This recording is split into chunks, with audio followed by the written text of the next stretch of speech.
जैसा कि हम लोगों ने पिछले लेक्चर में देखा कि विभिन्न विधियों से हम लोग धातु का निष्कर्षण करते हैं। जैसे तांबा, लोहा इत्यादि का जब हम लोग निष्कर्षण कर लेते हैं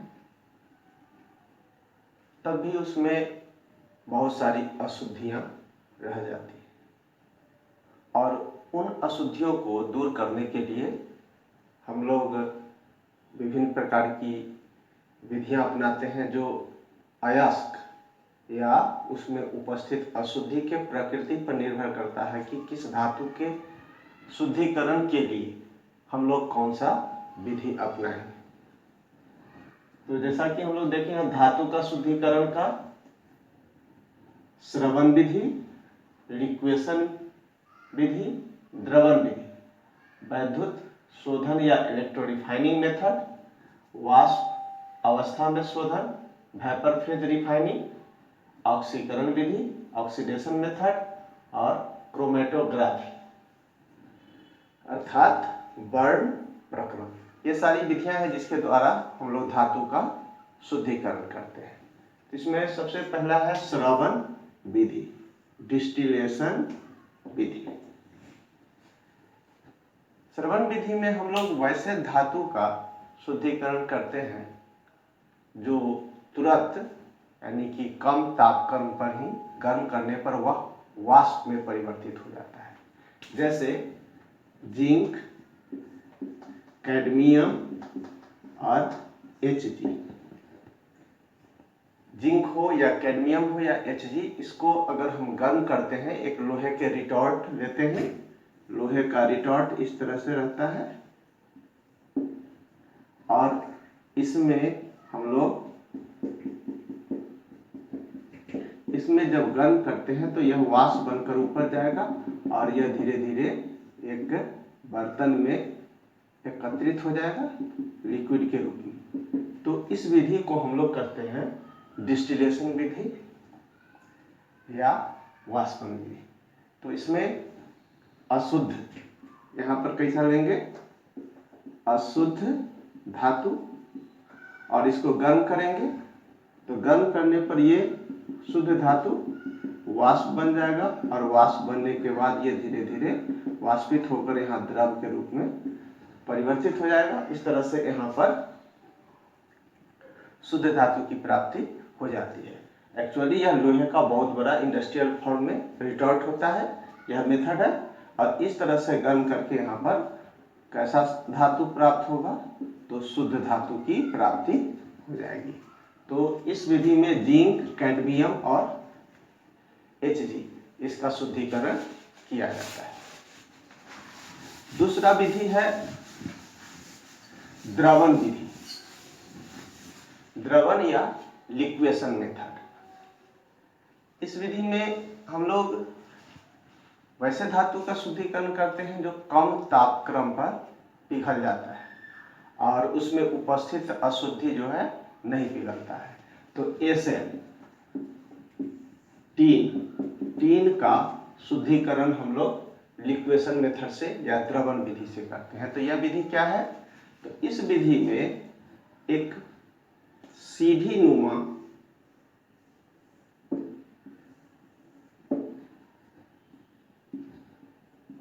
भट्ठी बनाया जाता है और इस सीधी नुमा भट्ठी में यहाँ पर भट्ठी है। अब यह गर्म होके तो यह गर्म हो जाएगा और यहाँ पर हम लोग क्या रख देंगे, धातु। और धातु में कैसा धातु, तो अशुद्ध धातु। अब इस अशुद्ध धातु को गर्म करेंगे तो गर्म करके यह पिघलेगा और पिघलते पिघलते अशुद्धि ऊपर ही रह जाएगी और शुद्ध धातु नीचे की ओर आ जाएगा। और इस तरह से हम लोग एक अगले बर्तन में यहाँ पर शुद्ध धातु की प्राप्ति कर लेंगे। तो टीन अशुद्ध धातु के रूप में जो रहेगा उसको हम लोग यहाँ पर रख देते हैं और इस भट्ठी में इसको गर्म करेंगे तो पिघलते पिघलते पिघलते यहाँ पर कैसा धातु आ जाएगा, शुद्ध धातु, और अशुद्धि ऊपर की ओर ही रह जाएगी। तो टीन का निष्कर्षण सामान्यतः लिक्वेशन मेथड या प्रद्रावण विधि से किया जाता है।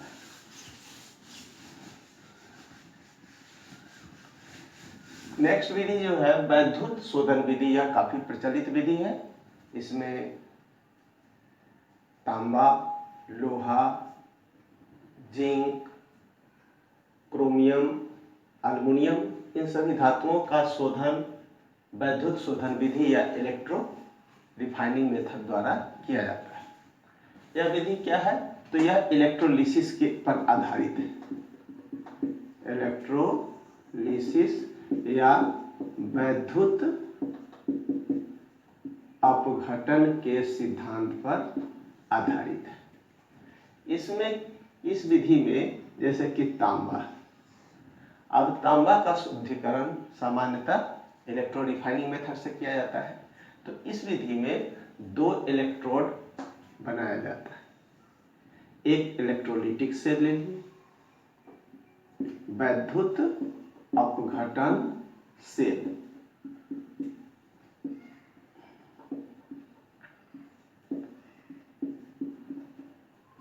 वैद्युत अपघटन सेल। अब इस वैद्युत अपघटन सेल में 2 इलेक्ट्रोड लिया, एक अशुद्ध इलेक्ट्रोड का एनोड बना देंगे और एक पतले तार शुद्ध धातु का, उसी का जैसे तांबा का एनोड होगा तो तांबा का ही कैथोड, और दोनों को एक बैटरी से जोड़ दिया जाता है। अब जब विद्युत धारा इसमें प्रवाहित की जाएगी और इसमें हम लोग इलेक्ट्रोलाइट के रूप में, माने वैद्युत अपघट्ट के रूप में, वैद्युत अपघट्ट के रूप में वही धातु का घोल लेंगे। यहाँ पर जैसे अगर तांबा है तो इसमें लेंगे हम लोग क्या चीज का, CuSO4 का घोल, सॉल्यूशन ऑफ CuSO4, और इसका एनोड और इसका क्या बना देंगे, कैथोड। जब विद्युत धारा प्रवाहित होगी तो यहाँ से एनोड से शुद्ध धातु निकलकर पहले आ जाएगा सॉल्यूशन में, और यहाँ से फिर यह जाकर जमा होना शुरू होगा कैथोड पर। इस तरह से कैथोड का भार बढ़ना शुरू हो जाएगा और एनोड का भार कमना शुरू हो जाएगा। अर्थात इस विधि में हम लोग क्या करेंगे कि 2 इलेक्ट्रोड बना लिए, एक अशुद्ध धातु का मोटा सा इलेक्ट्रोड बना लिए और एक पतला तार कैथोड का बना लिए, और इससे विद्युत धारा प्रवाहित करेंगे तो एनोड से शुद्ध धातु निकलकर कहां पर जमा हो जाएगा, कैथोड पर जमा हो जाएगा। तो इस तरह से जो एनोड कैथोड पर शुद्ध धातु की प्राप्ति होगी वह करीब 99.9% शुद्ध रहता है, तथा इस एनोड पर तो अब शुद्ध धातु तो निकलकर इसमें से चला गया, तो इस पर जो अशुद्धि बचा हुआ रह जाएगा उसे एनोड मड या एनोड कीचड़ कहा जाता है। तो इलेक्ट्रोलिटिक रिफाइनिंग क्या हुआ कि अशुद्ध धातु का शुद्ध धातु में परिवर्तन, अशुद्ध धातु का शुद्ध धातु में परिवर्तन वैद्युत अपघटन के द्वारा किया जाता है, तो उसे वैद्युत शोधन विधि या इलेक्ट्रो रिफाइनिंग मेथड कहा जाता है। पुनः हम लोग सुने कि जब अशुद्ध धातु का शुद्ध धातु में परिवर्तन विद्युत धारा के प्रभाव से किया जाता है तो उसे इलेक्ट्रो रिफाइनिंग या वैद्युत शोधन कहा जाता है। इसमें अशुद्ध धातु का एनोड बनाते हैं, शुद्ध धातु का कैथोड बनाते हैं, तथा जब विद्युत धारा प्रवाहित करते हैं तो अशुद्ध एनोड से शुद्ध धातु निकलकर कैथोड पर जमा हो जाता है, और इस तरह से प्राप्त धातु 99.99% तक शुद्ध होता है, तथा एनोड पर जो अशुद्धि बचा हुआ रह जाता है उसे एनोड मड या एनोड कीचड़ कहा जाता है। तो जैसे कि तांबा का निष्कर्षण हो तो अशुद्ध तांबा का एनोड बना लेंगे, शुद्ध तांबा के पतले तार का कैथोड बना लेंगे, विद्युत धारा प्रवाहित करेंगे तो एनोड से शुद्ध धातु निकलकर कैथोड पर जमा हो जाएगा। उसी तरह अगर सिल्वर का शुद्धिकरण करना हो तो सिल्वर नाइट्रेट का घोल बना लेंगे, सिल्वर का एनोड और सिल्वर के पतले तार का कैथोड। दस्ता का भी इस विधि से शुद्धिकरण किया जा सकता है।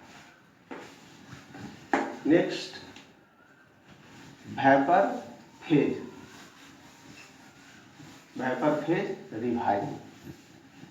इस विधि में वैसे अयस्कों का निष्कर्षण किया जाता है जिसमें धातु वाष्पित अवस्था में यौगिक के रूप में चला जाए, धातु को गर्म करके कोई दूसरे धातु के साथ, दूसरे पदार्थ के साथ गर्म करें ताकि वह वाष्प में परिवर्तित हो जाए, और जब पुनः उसे गर्म करें तो वह टूटकर शुद्ध धातु में परिवर्तित हो जाए। जैसे हम लोग निकेल का शुद्धिकरण मोन्स प्रोसेस से किया जाता है। इसको कहा जाता है मोन्स प्रोसेस। मोन्स साइंटिस्ट का नाम था, वैज्ञानिक का नाम था। इन्होंने शुद्धिकरण का जो ये प्रोसेस अपनाया उसको वाष्प अवस्था में शुद्धि शोधन कहा जाता है। इसमें क्या करते हैं कि निकेल को कार्बन मोनोऑक्साइड के साथ गर्म करते हैं तो बनता है टेट्रा कार्बोनिल निकेल। अब यह हम लोग गर्म किए 333 केल्विन से 353 केल्विन तक गर्म किए तो टेट्रा कार्बोनेट निकेल का निर्माण हो गया। अब पुनः इसको अगर हम 453 से 473 केल्विन पर गर्म करते हैं तो निकेल और कार्बन मोनोऑक्साइड अलग हो जाता है। इस तरह से शुद्ध निकेल की प्राप्ति होती है। तो वाष्प अवस्था में निकेल और जर्कोनियम का जर्कोनियम का भी शुद्धिकरण इस विधि से किया जाता है और निकेल का भी शुद्धिकरण किया जाता है। नेक्स्ट मेथड जो है ऑक्सीकरण विधि। इस विधि में वैसे अशुद्ध धातुओं का शुद्धिकरण किया जाता है जिसमें धातु के ऑक्साइड उपस्थित रहते हैं, चाहे उसी धातु का ऑक्साइड हो या अशुद्धि के धातु का। तो ऑक्साइड से संबंधित जो भी शुद्धिकरण होगा उसको हम लोग कहेंगे ऑक्सीडेशन मेथड। इस मेथड में कई प्रकार की विधि है। जैसे सबसे पहला नंबर 1 है पोलिंग।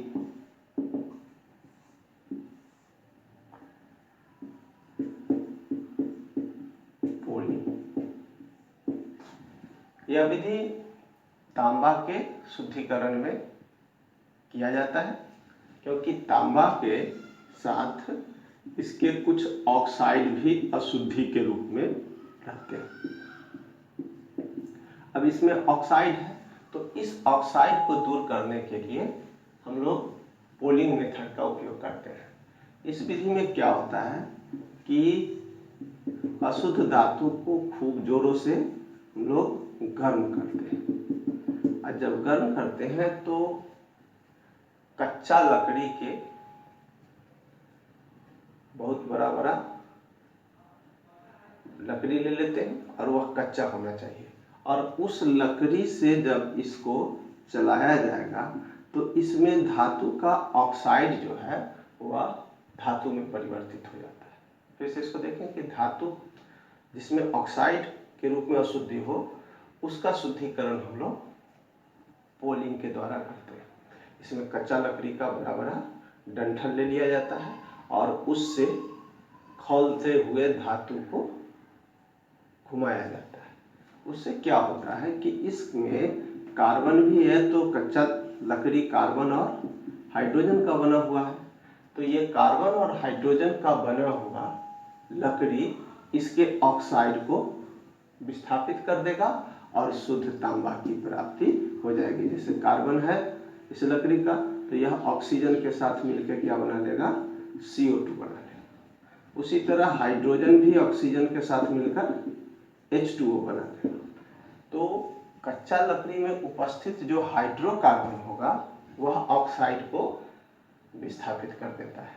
यह पुरानी मेथड है, आजकल ज़्यादातर शुद्धिकरण इलेक्ट्रो रिफाइनिंग से किया जाता है, लेकिन सस्ता रिफाइनिंग के लिए हम लोग पोलिंग का उपयोग करते हैं। नेक्स्ट ऑक्सीकरण विधि में है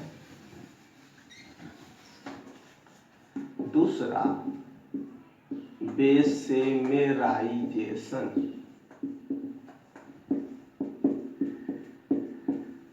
बेसेमरीकरण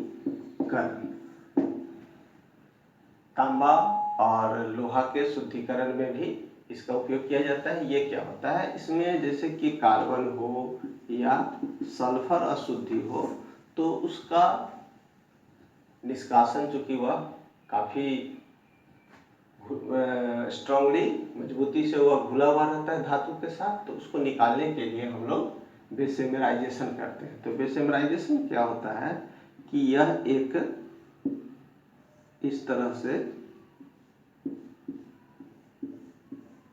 एक बर्तन होता है ऐसे, जैसा कि ईंट सीमेंट और गिट्टी को मिलाने के लिए जो मशीन रहता है उसी प्रकार का ये मशीन रहता है, और इसके नीचे से इसमें ऑक्सीजन प्रवाहित किया जाता है, और इस ऑक्सीजन प्रवाहित किया गया, जब ऑक्सीजन प्रवाहित करते हैं तो यह काफ़ी उच्च ताप पर यह धातु तो पिघलने लगता है, और पिघलते पिघलते इसमें का जो कार्बन होगा वह इस ऑक्सीजन, यहाँ से ऑक्सीजन पास कराया गया, तो ये कार्बन जो इस ऑक्सीजन के साथ मिलकर कार्बन डाइऑक्साइड बना लेगा,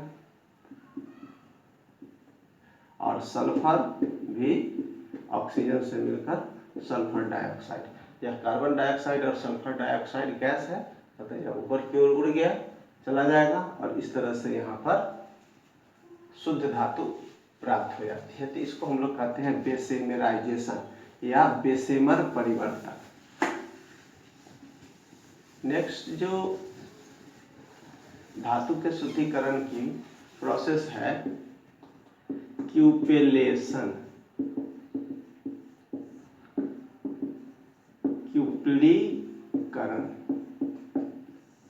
क्यूपेल एक बर्तन होता है और तस्तरी नुमा बर्तन होता है जो बोन आस हड्डी के राख से बना हुआ होता है।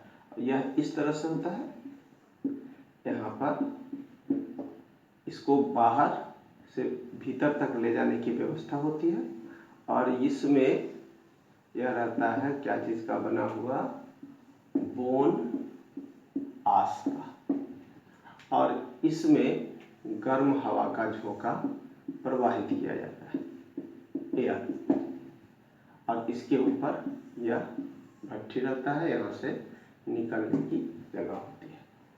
अब जब इसमें जैसे कि पीवी लेड का शुद्धिकरण इस विधि से किया जाता है, तो लेड में जो होता है सिल्वर का शुद्धिकरण इस विधि से किया जाता है जिसमें लेड अशुद्धि के रूप में रहता है। तो चांदी का शुद्धिकरण करने के लिए हम लोग क्यूपलेशन का उपयोग करते हैं, इसमें पीबी अर्थात सीसा या लेड अशुद्धि के रूप में रहता है। तो इसको जब हम लोग यहाँ पर लाते हैं तो लेड जो होगा यह ऑक्सीजन के साथ अभिक्रिया करके पीबीओ बनाएगा। यह कुछ यहाँ से वाष्प बनकर ऊपर की ओर चला जाएगा पीबीओ, तथा कुछ पीबी जो है इसमें एस्बेस्टस के साथ अवशोषित हो जाएगा। तो इस तरह से यहाँ जो सिल्वर की प्राप्ति होगी वह शुद्ध होगा। तो सिल्वर का शुद्धिकरण क्यूबिलेशन मेथड से किया जाता है कि सिल्वर में यदि पीबी लेड अशुद्धि के रूप में हो तो इसका हम लोग शुद्धिकरण इस विधि से करते हैं, क्यूबिलेशन से। क्यूपेल एक बर्तन है जो क्या चीज़ का बना हुआ होगा, बोनास का, उसे भट्टी के अंदर ले जाते हैं, भट्टी में गर्म हवा प्रवाहित करते हैं, तो उसमें उपस्थित लेड ऑक्सीजन के साथ विक्रिया करके लेड ऑक्साइड बनाएगा और लेड ऑक्साइड वाष्प के रूप में बाहर उड़ गया तथा कुछ बचा हुआ लेड अवशोषित हो जाता है बोन आस के द्वारा। नेक्स्ट जो विधि है क्रोमैटोग्राफी, वर्ण प्रक्रम, यह शुद्धिकरण मिश्रण के लिए होता है। कई धातुओं का मिश्रण हो या कई यौगिकों का मिश्रण हो तो इस विधि का उपयोग हम लोग क्रोमैटोग्राफी हम लोग एक इस तरह के एक शीशे की नली होती है, इस शीशे की नली में एक स्टॉप कॉक लगा हुआ रहता है, यहाँ पर चाबी लगा हुआ रहता है बंद करने। यह एडजॉर्प्शन के सिद्धांत पर, एडजॉर्प्शन मतलब अधिशोषण के सिद्धांत पर कार्य करता है। जैसे कि काली चूना का डस्ट हम लोग ले लें और उसमें अगर कोई कलर डाल दें तो काली चूना उस कलर को क्या करेगा, अवशोषित कर लेता है। तो वही मेथड यहाँ पर अपनाया जाता है। इसमें लेड वूल मतलब शीशे का कण यहाँ पर रखा हुआ रहता है और इसके बाद इसके ऊपर बालू के रूप में अधिशोषक बालू के रूप में यहाँ भर दिया गया। अब एल्यूमिना प्लस एल्यूमिना यहाँ एडजॉर्बेंट होगा अधिशोषक के रूप में और प्लस मिक्सचर, दोनों को मिलाकर घोल बनाकर इसके ऊपर से डाला गया। तो डाला गया तो सिद्धांत यह है कि भिन्न भिन्न यौगिक के अधिशोषण का दर अलग अलग होगा। मतलब कि एक ही पदार्थ पर अधिशोषण 2 या 3 पदार्थ का मिक्सचर होगा तो सबका अधिशोषण अलग अलग होगा। तो यहाँ पर जैसे ही हम लोग सॉल्यूशन डालें तो यह नीचे की ओर आएगा और मान लिया कि यहाँ तक आ गया तो यहाँ मिक्सचर हो, ए हो, बी हो और सी हो, तीनों यहाँ पर तक पहुँच गए। अब कुछ देर के बाद देखेंगे क्या चीज कि यहाँ पर इसमें ए यहाँ आ जाएगा, बी यहाँ आ जाएगा और सी यहाँ आ जाएगा। मतलब कि यह बैंड के रूप में, पट्टी के रूप में अलग अलग, जो यहाँ पर एक साथ था यह अलग अलग हो जाएगा। अब एक सुटेबल सॉल्वेंट लेकर क्या किया जाता है कि ऊपर से नीचे गिराया गया तो सबसे पहले यह नीचे की ओर चला आएगा, इसको निकाल के फिर कॉक बंद कर देंगे, फिर ऊपर से सॉल्वेंट डालेंगे और इस तरह से बारी बारी से यह प्रक्रिया करके धातु को शुद्ध कर लिया जाता है, जिसे क्रोमैटोग्राफी कहा जाता है।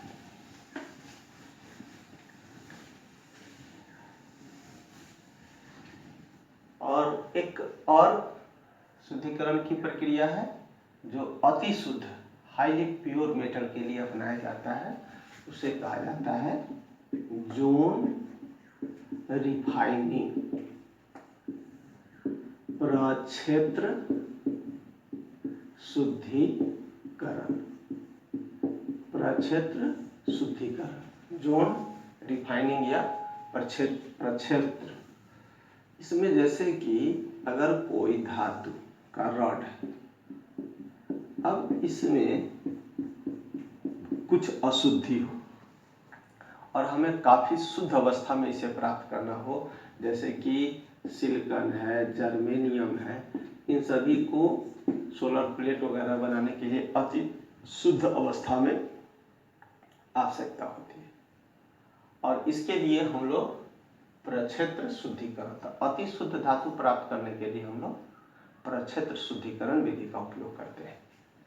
इस सिद्धांत इस तथ्य पर आधारित है कि अगर शुद्ध धातु और अशुद्धि दोनों द्रव अवस्था में आए, शुद्ध धातु और अशुद्धि दोनों द्रव अवस्था में हो, अब यदि उसे ठंडा किया जाए तो शुद्ध धातु पहले ठोस अवस्था में रवाकृत हो जाएगा, मतलब ठोस अवस्था में आ जाएगा, परंतु अशुद्धि द्रव अवस्था में ही रहेगा। ठोस अवस्था में शुद्ध धातु ठोस तुरंत बन जाएगा, लेकिन अशुद्ध द्रव अवस्था में ही रहेगा। तो इसको करने के लिए एक धातु जैसे ऐसे का टुकड़ा ले लिया गया, धातु का टुकड़ा लिया, इसमें शुद्ध प्लस अशुद्ध दोनों। अब इसमें एक हीटर उष्मक इलेक्ट्रिक हीटर जो सर्कुलर है, चारों तरफ से घिरा हुआ रहेगा, वह इसके ऊपर ले लिया जाता है। जब यह धातु का यहाँ पर रहेगा तो इसके ऊपर से नीचे की ओर, ऊपर और नीचे बार बार किया जाता है। अब जैसे यहाँ पर ये है तो यहाँ का धातु क्या होगा, द्रव अवस्था में, हीटर के कारण गर्म होकर द्रव अवस्था में आया। अब जब उसको हम यहाँ से यहाँ लाए, नीचे की ओर लाए, तो ऊपर वाला क्या होगा, ठंडा होगा। तो ठंडा होने के क्रम में शुद्ध तो ऊपर ही रह गया यहाँ पर, लेकिन अशुद्ध कहाँ आ गया, नीचे की ओर। फिर इस हीटर को नीचे लाए तो शुद्ध रह गया ऊपर और अशुद्ध आ गया नीचे की ओर। इस तरह से सबसे नीचे कौन चला आएगा, अशुद्ध,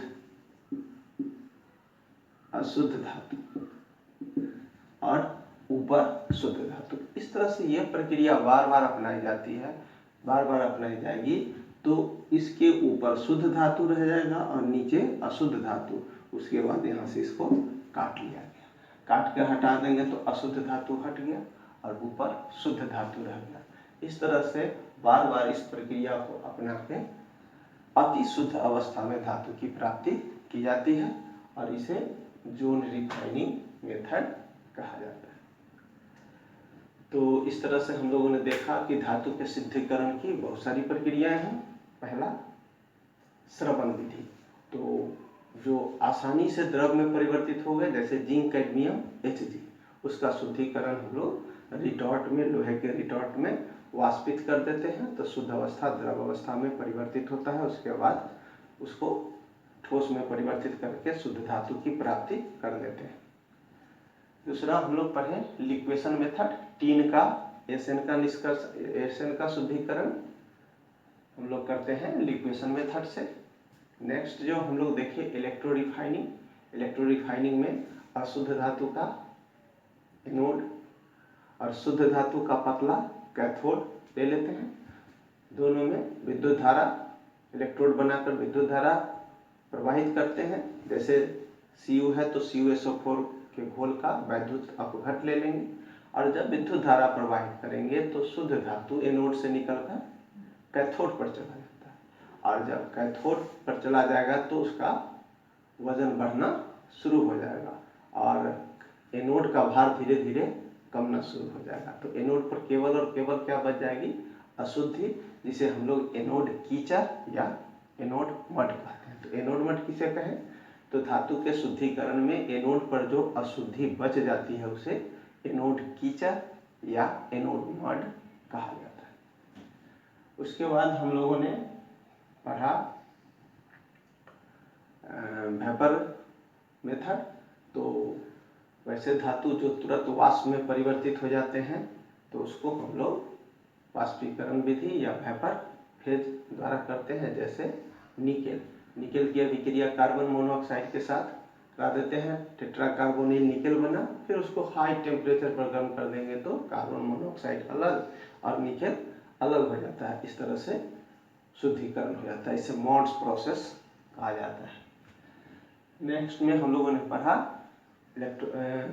ऑक्सीडेशन मेथड, क्यूपलेशन में अगर सिल्वर के साथ पीवी हो तो पीवी को हटाने के लिए हम लोग क्यूपलेशन करते हैं। पोलिंग मेथड, तांबा के शुद्धिकरण में पोलिंग जो कच्चे लकड़ी के द्वारा किया जाता है। और लोग बेसेमर कन्वर्टर में बेसेमराइजेशन करते हैं, जो लोहा और तांबा का, उसमें यदि धातु के ऑक्साइड के रूप में हो तो उसे हम लोग इसका उसमें अगर कार्बन और सल्फर हो तो हम लोग बेसेमर परिवर्तक में ले जाते हैं, उसे उच्च ताप पर गर्म करते हैं तो कार्बन कार्बन डाइऑक्साइड के रूप में और सल्फर सल्फर डाइऑक्साइड के रूप में वाष्प बनकर ऊपर की ओर चला जाता है। नेक्स्ट हम लोग पढ़े जोन रिफाइनिंग। तो इसमें अति शुद्ध धातु का निष्कर्षण करने के लिए प्रक्षेत्र शुद्धिकरण या जोन रिफाइनिंग का उपयोग किया जाता है। इस विधि में हम लोग अशुद्ध धातु का एक रॉड ले लेते हैं, उस पर सर्कुलर हीटर लगा दिया जाता है, उसे खूब जोरों से गर्म करते हैं ताकि धातु द्रव अवस्था में परिवर्तित हो जाए।